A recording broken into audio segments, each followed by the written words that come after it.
Today our topic is electric flux through a surface enclosing a charge। आज का जो हमारा टॉपिक है वो है इलेक्ट्रिक फ्लक्स। हमने फाइंड करना है एक सरफेस का जिसके अंदर ना एक चार्ज इनक्लोज्ड है। लेट अस सपोज हम कहते हैं कि हमारे पास में एक चार्ज पड़ा हुआ क्यू प्लस क्यू चार्ज है, ठीक है ना। तो वो चार्ज के गिर्द हमारे पास एक सरफेस हम ड्रा कर लेते हैं खुद से जिसका रेडियस है आर। ये सरफेस हो गई, ठीक है। अब इस सरफेस का रेडियस कितना है, हमारे पास आर है। रेडियस कितना है, आर है। आपको पता है ये सर्कुलर है, तो सर्कुलर चीज़ के लिए रेडियस होता है आर हो गया। आई होप आपको रेडियस और डायमीटर ये सारी चीज़ें क्लियर होंगी।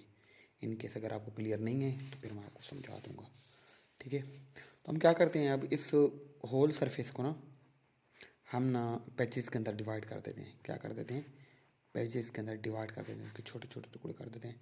लेट अस सपोज मैं यहाँ पे ना एक पैच बनाता हूँ जिसका मैं कहता हूँ कि एरिया कितना है डेल्टा A1, ठीक है। एक और पैच है, इसका एरिया कितना है डेल्टा A2। हमें पता नहीं कितना है, बहरहाल ये delta A1 delta A2 delta A3 इस तरह करते करते हम कहते हैं कि टोटल जो पैचेज हैं उनका एरिया कितना हो गया डेल्टा AN। ये हमारे पास पैचेज हो गए, इसके सारे को हमने क्या कर दिया टुकड़ों के अंदर कर दिया। जिस तरह का हमारे पास ये सरफेस है तो इस सरफेस के हम ये इस तरह पैचेस बना देते हैं। अब इन सारे पैचेस को मिला दें तो वो पूरी सरफेस बन जाती है आपके पास। समझिए कि नहीं आई। अब ये क्या हमने इसके पैचेस बना दिए। अब हम कहते हैं कि ये इलेक्ट्रिक फ्लक्स इलेक्ट्रिक फील्ड जो है ये पॉजिटिव चार्ज है तो आउटवर्ड होगा हमेशा ना, ये यहाँ से इस तरफ। मतलब ये है कि हमारे पास जो चार्ज पड़ा हुआ है उससे क्या हो रहा होगा, फील्ड पैर की तरफ जा रहा होगा, ठीक है। तो हम ये एक पैच ले लेते हैं, यहाँ पे हम फाइंड करते हैं कि इसका जो फ्लक्स है वो कितना है। तो हमारे पास ये क्या हो गया, इसका एरिया हो गया, ठीक है, डेल्टा A1। और इलेक्ट्रिक फील्ड यहाँ पे क्या हो गया E1 हो गया। इलेक्ट्रिक फील्ड क्या हो गया E1। समझ आ रही कि नहीं आ रही है, देखें, ठीक है। अच्छा, ठीक है, हम क्या लिख देते हैं इसके लिए फ्लक्स φ1। अच्छा, फार्मूला क्या है इसका, φ is equal to E dot A, electric field और एरिया। तो φ1 हमारे पास क्या आ गया E1 डेल्टा A1। ये किसके लिए है, फर्स्ट पैच के लिए। सेकंड पैच के लिए इस तरह हम करते हैं कि φ2 हमारे पास क्या हो गया E2 डेल्टा A2। करते करते करते हम क्या कर लेते हैं φn, एन पैच जो है उसके लिए डेल्टा EN इलेक्ट्रिक फील्ड हो गया, जो EN डेल्टा AN हमारे पास आ गया। ये हमारे पास टोटल फ्लक्स ये आ गया फर्स्ट पैच का, सेकंड पैच का, up to third fourth fifth up to N patches तक ये हमारे पास आ गया, ठीक है ना। अभी हम क्या करते हैं कि total flux phi total is equal to φ1 plus φ2 plus φ3 plus up to. अब इनके साथ डेल्टा भी डाल सकती हैं, डेल्टा φ1 डेल्टा φ2, ये छोटी छोटी वैल्यूज़ हैं, ठीक है ना। तो टोटल फाई किसके आएगा प्लस डेल्टा φn। अब देखिए यहाँ पे इसकी वैल्यू फर्स्ट की पुट कर दी, फिर सेकंड की वैल्यू पुट कर दी, फिर थर्ड की, फोर्थ की, करते करते n तक पुट करनी है। तो क्या हो जाएगा आपके पास E1 delta A1 plus E2 delta A2 plus up to so on. Last पे क्या आ जाएगा डेल्टा AN। चलें, ये आपके पास टोटल फ्लक्स आ गया होल सरफेस के ऊपर, ठीक है। अब देखें हमारे पास, देखें इलेक्ट्रिक फील्ड चार्ज हमारे पास एक ही पड़ा हुआ है, ठीक है ना। तो यहाँ पे जितना फील्ड होगा उतना फील्ड इसके ऊपर होगा, इतना फील्ड इसके ऊपर होगा, इतना फील्ड इसके होगा। तो हम लिख सकते हैं कि जो टोटल मैग्नीट्यूड है वो क्या है E1 के ऊपर जितना है उतना ही किसके ऊपर है, magnitude of E1 is equal to magnitude of E2 is equal to magnitude of E3 up to so on EN। सारे एक ही चार्ज पड़े हुए थे, सारे पैचेस जो हैं वो क्या हैं, बराबर बराबर हैं, तो उनकी वजह से फील्ड जो होगा एक ही होगा, एक चार्ज की वजह से, तो सारा सेम ही होगा। ठीक है, हम ये एज्यूम कर लेते हैं कि E1 E2 E3 En is equal to E, total charge हो गया। ठीक है ना, तो हमारे पास क्या आ जाएगा, E1 की जगह हमने क्या लिख लिया, E delta A1 plus E2 की जगह E delta A2 plus E delta A3 plus E delta AN। Okay, अब E यहाँ पे कॉमन आ रहा है, कॉमन निकाल लें।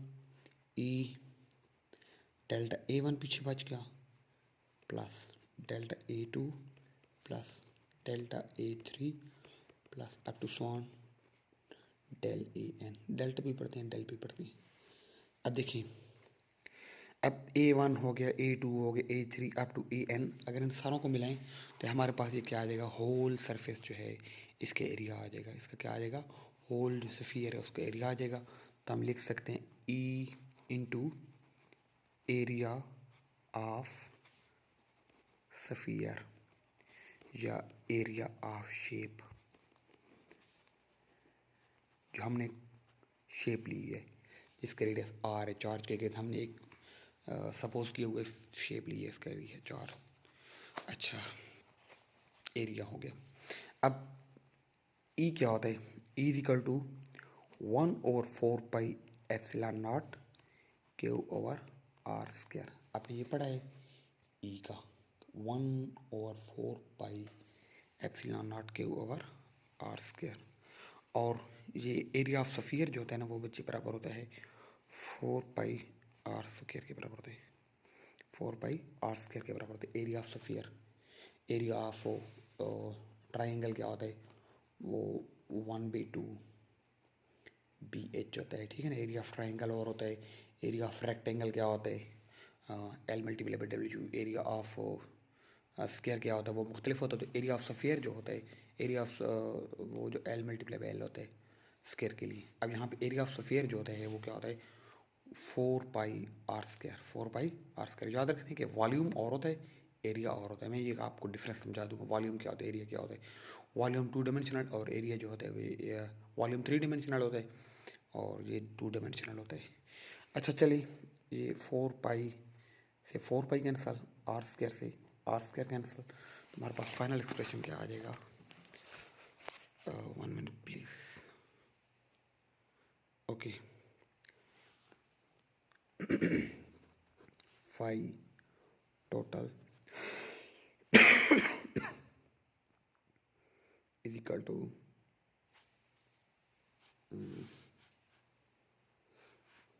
1/एप्सिलॉन naught multiply by q r q over epsilon naught phi. ये हमारे पास ना टोटल फ्लक्स आ जाएगा उस सरफेस के ऊपर। बाद में अभी इसी को आगे जाके ना हम क्या इसका नाम देंगे, गाजेस लॉ का नाम देंगे। ठीक है, तो अब हम ये देखते हैं कि कौन कौन सी चीज़ों पर डिपेंडेंट है flux through a close surface. तो ये फ्लक्स इज डिपेंडेंट ऑन किस चीज़ के ऊपर है, एक तो चार्ज के ऊपर है और दूसरा क्या होता है, दूसरा होता है मीडियम। बच्चे हम यहाँ पे जो मीडियम ले रहे हैं वो स्पेस ले रहे हैं। ठीक है ना, अगर कोई और मीडियम इस्तेमाल करेंगे तो वो एप्सिलॉन और भी आ जाएगा, परमिटिविटी ऑफ दैट मटेरियल फिर आ जाएगी यहाँ पे। तो हम यहाँ पे मीडियम जो इस्तेमाल कर रहे हैं वो क्या है, स्पेस है फिलहाल उसके अंदर कर रहे हैं। ठीक है ना, तो इसका मकसद ये हुआ कि जो फ्लक्स होता है इलेक्ट्रिक फ्लक्स, वो इंडिपेंडेंट ऑफ शेप।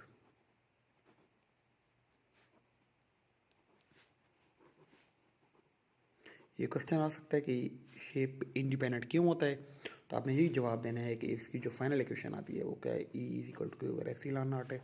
अब इसके अंदर कहीं भी एरिया का जिक्र नहीं है, कहीं भी वॉल्यूम का जिक्र नहीं है। ठीक है, तो इस वजह से ये क्या होता है, शेप पे इंडिपेंडेंट होता है। मकसद ये मकसद ये हो गया, अगर हम यहाँ पे ये भी सरफेस बना लें, इसका भी क्या होगा, फ्लक्स उतना ही होगा जितना स्फीयर का आ रहा है। ठीक है। तो ये हमारे पास क्या हो गया कि ये इंडिपेंडेंट शेप होते हैं। Electric flux through surface enclosing a charge. ठीक है। अब यहाँ पे अगर कोई इशू हो तो फिर मुझसे पूछ लीजिएगा।